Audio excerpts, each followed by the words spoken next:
breaking the wall of transformation barriers. Matej Badin, Falling Walls Lab, Slovakia.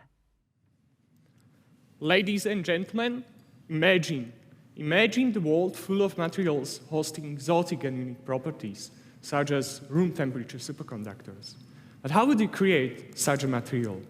Perhaps the most simplest way, which has already been proposed in literature, is so-called pressure quenching. Often, a high-pressure form of common element or compound already possesses a unique property. So the simplest recipe could be just to squeeze the material and then remove the pressure afterwards, hoping that the material will remain in its high-pressure form. Does it seem naive? Yet this is the reason why the diamond exists in your husband or wife wedding ring. The diamond containing the same carbon, yet with far different electric, optic, and structural properties from the carbon low-pressure form, the graphite. But what does determine if the diamond shall survive its route from the deep parts of the Earth to something such as wedding ring? In other words, what does determine the metastability of the crystal? The K quantity you should look for is so-called Gibbs-free energy. If the corresponding Gibbs-free energy transformation barrier from the diamond to the graphite would be too small, there will be no diamonds. If it's high enough, the diamonds can exist even under conditions they should not. But how do you calculate the Gibbs-free energy?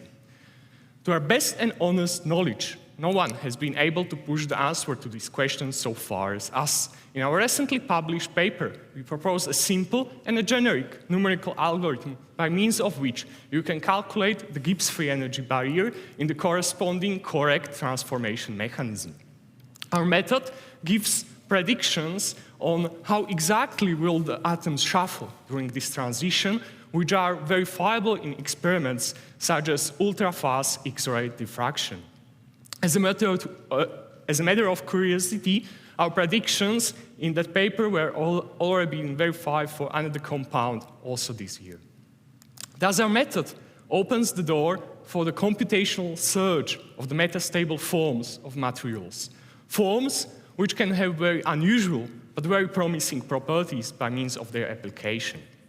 Moreover, our method enables simulation of those transitions, including the presence of structural defects or non-hydrostatic stress, thus bringing the simulation of those transitions closer to the reality than any other method before. Thank you very much for your attention.